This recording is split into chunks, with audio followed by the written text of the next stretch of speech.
Right. A disaster is how some people are describing stage 6 blackouts. Even worse than that, we're going to be paying more money to be sitting without electricity. And the city of Tshwane is, of course, one of the latest and one of the biggest to complain. Imagine trying to run a city when you don't have electricity, and you can imagine the disaster it is for their infrastructure. Well, let's speak to the city's utilities and regional operations MMC, Daryl Johnston, kind enough to give us some time this morning. Daryl, good morning to you. So stage 6, this must be keeping you up at night.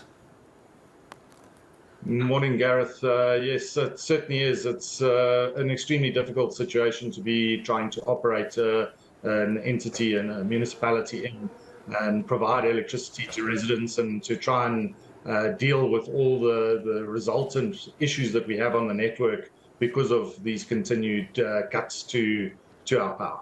And I suppose the problem is anybody who follows anything on social media with the councils, the municipalities, it's people like you, MMC, it's councillors that get yelled at by residents because the power doesn't come back on. But there's also only so much you can do. Where does the blame sit for you as an MMC? Where has this all gone wrong?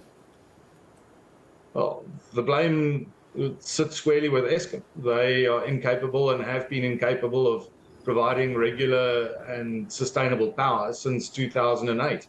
In 2015, we were told that it would be a thing of the past in 18 months to 2 years, and yet we still sit here with an even worse situation than we've ever had to deal with. A year last year that was just horrific in terms of the extent of the load shedding that we're having to attend to.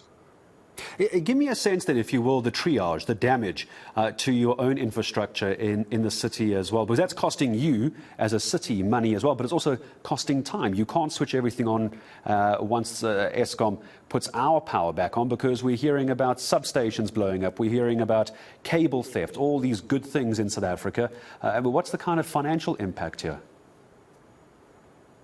Without a doubt, it's an ongoing issue, and the further and the deeper we go into load shedding, the more problematic it makes it. And we are having to then attend to outages that are caused by the damages to the network. So high voltage, medium voltage networks and equipment is not designed to be switched on and switched off with the regularity that it's happening under load shedding, and the inrush currents that we then have to deal with coming into the networks post switchback are significant, and they cause damage to the network, to cables, to switching equipment, and we then have to attend to that, and that comes out of budget somewhere. That's paid for by the residents, it's paid for the ratepayers. All of us are paying unnecessarily for repairs that just shouldn't have to be happening on a network. You could understand the odd outage here and there; those are expected, and the equipment and network can handle that. But it certainly can't continue on this sort of basis. We do, of course, need to talk about the other side of this coin as well, and just talk about those who are not paying their electricity bills. And it's a big worry in our country, and I'm sure Tshwane is not alone in this. What do you say to those who aren't paying for their electricity? They're not helping the situation either. Absolutely, and that pushes the cities and the metros into financial difficulties. And we're expected to pay Eskom. We have to pay them on shorter time frames than what we're getting money in. And those people that then aren't paying, and those people that are stealing, because that's another issue, is that those aren't even account holders. They just connected illegally to the grid. It is causing massive problems for the municipality, both from a financial point of view and then obviously from a technical point of view with the illegal connections. But if people use that, they need to pay for what they use. It's as simple as that. Otherwise, it places an unnecessary and unfair burden on those that are paying, and they can't be expected to continue carrying everybody. It's just an unsustainable and unworkable situation. Help me understand. I see some criticism levelled against the city of Tshwane, not just Tshwane itself, Daryl, but many cities and municipalities where residents complain, saying that there aren't enough staff to do the maintenance and to do the turn-on and turn-offs. Is this really a staffing issue? Would getting more staff make a difference during stage 6 power cuts?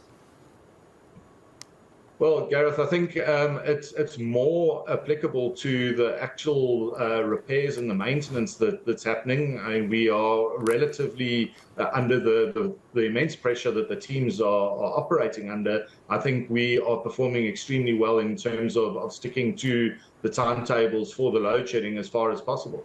But the real crux comes down to the repairs. And we've already had a look at that, and we're already dealing with that through a process which has been communicated together with National Treasury and their GTAC department, of looking at the macro and the microstructure within the municipality and looking at how we can correct that, because there certainly are imbalances if you have a look at what our staff costs are versus who we've got on the ground and in the offices, and there is an imbalance that needs to be attended to. So we are busy with that, and we should be getting to the end of that assessment, and then the mayoral committee and council will be able to deal with that, and hopefully from that point we will start to move in the right direction of having the right people in the right places. Daryl, I'm going to leave this as a last question to you, if you don't mind. I've been asking all the guests I've had this morning, talking about NERSA and talking about Eskom, etc. Give me some glimmer of hope. What is the appeal to maybe the residents or to the government? What would you like to see? We've got to try and find some positive somewhere. What does that look like for you? Oh, I think under the circumstances that we're facing from national government and Eskom and so forth, I really think it's a very bleak picture. They're in a situation where they can't supply, and yet they just want to add to those costs. You can't tax your way out of a corner, and you can't lift yourself up standing in a bucket.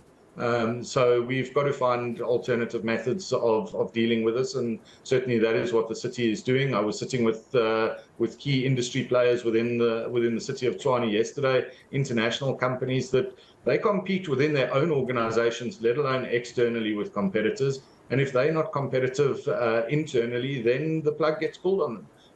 And it's as simple as that, and we can't afford that. We need to ensure that we provide an economic environment that's conducive to investment and to the operation of companies and businesses.